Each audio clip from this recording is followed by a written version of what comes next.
जय मसीह की प्रिय भाइयों और बहनों। आज हम एक ऐसे विषय पर बात करने जा रहे हैं जो हमारे मसीही जीवन की नींव है। विश्वास। विश्वास कोई साधारण शब्द नहीं है। विश्वास केवल मान लेना नहीं है। विश्वास केवल चर्च जाना नहीं है। विश्वास केवल बाइबल हाथ में पकड़ लेना नहीं है। विश्वास वो शक्ति है। विश्वास की परिभाषा। बाइबल हमें विश्वास की सबसे सुंदर परिभाषा देती है। विश्वास आशा की हुई वस्तुओं का निश्चय और अनदेखी बातों का प्रमाण है। इब्रानियों 11 की 1। इसका अर्थ है, जो अभी दिखाई नहीं देता उस पर भरोसा करना, जो अभी महसूस नहीं होता उस पर स्थिर रहना, और जो अभी नहीं मिला उसके लिए धन्यवाद देना। विश्वास आंखों से नहीं, हृदय से देखा जाता है। आज की दुनिया में विश्वास क्यों कमजोर हो रहा है? आज की दुनिया सबूत मांगती है। आज का मनुष्य कहता है, पहले दिखाओ फिर मानेंगे, पहले परिणाम दो फिर भरोसा करेंगे।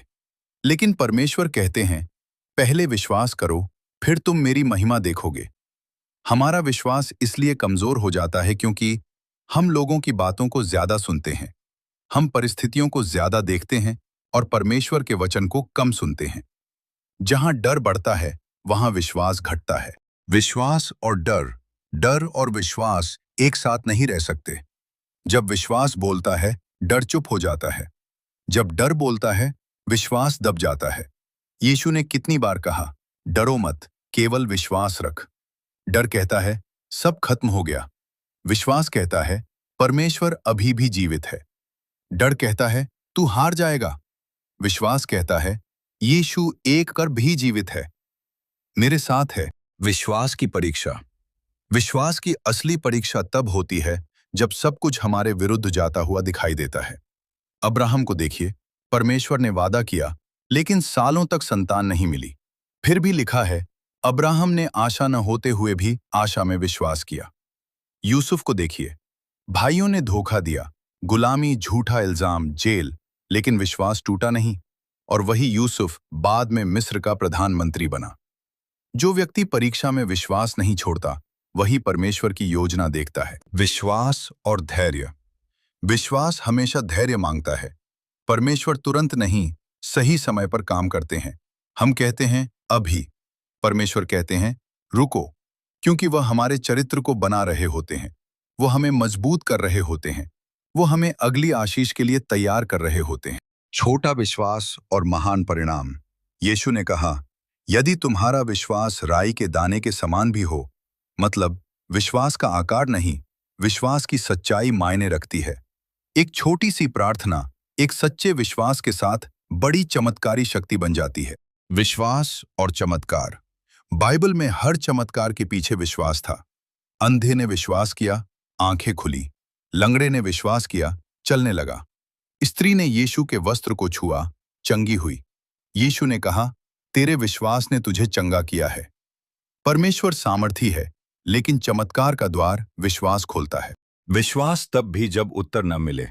कभी कभी हम प्रार्थना करते हैं, लेकिन उत्तर नहीं आता। याद रखिए, परमेश्वर का नहीं भी हमारे भले के लिए होता है।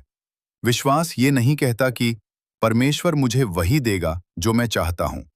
विश्वास ये कहता है, परमेश्वर मुझे वही देगा जो मेरे लिए सबसे अच्छा है। यीशु हमारे विश्वास का केंद्र। हमारा विश्वास किसी चमत्कार पर नहीं, किसी मनुष्य पर नहीं, किसी परिस्थिति पर नहीं। हमारा विश्वास यीशु मसीह पर है। यीशु वही हैं जिन्होंने क्रूस उठाया, हमारे पापों के लिए मरे और तीसरे दिन जी उठे। यदि यीशु मृत्यु को हरा सकते हैं, तो आपकी समस्या क्या है? विश्वास कैसे बढ़ाएं? एक परमेश्वर के वचन से विश्वास सुनने से, और सुनना मसीह के वचन से होता है। 2 प्रार्थना से। प्रार्थना हमारे विश्वास की सांस है। 3 धन्यवाद से। धन्यवाद कहना विश्वास का प्रमाण है। 4 आज्ञाकारिता से। विश्वास बिना कार्य के मरा हुआ है। आज का संदेश प्रिय भाई और बहन, आज परमेश्वर आपसे कह रहे हैं, मुझे अपनी परिस्थिति नहीं, अपनी समस्या नहीं, अपना डर नहीं, अपना विश्वास दिखाओ। हो सकता है आप टूटे हों, आप थके हों, आप निराश हों, लेकिन याद रखिए, विश्वास की एक छोटी सी चिंगारी पूरे जीवन को बदल सकती है। आइए हम अब प्रार्थना करते हैं। हे स्वर्गीय पिता, हम अपना जीवन तेरे हाथों में सौंपते हैं। जहां हमारा विश्वास कमजोर है, वहां तू उसे मजबूत कर। हम डर को त्यागते हैं और विश्वास को अपनाते हैं। यीशु के नाम में, आमीन।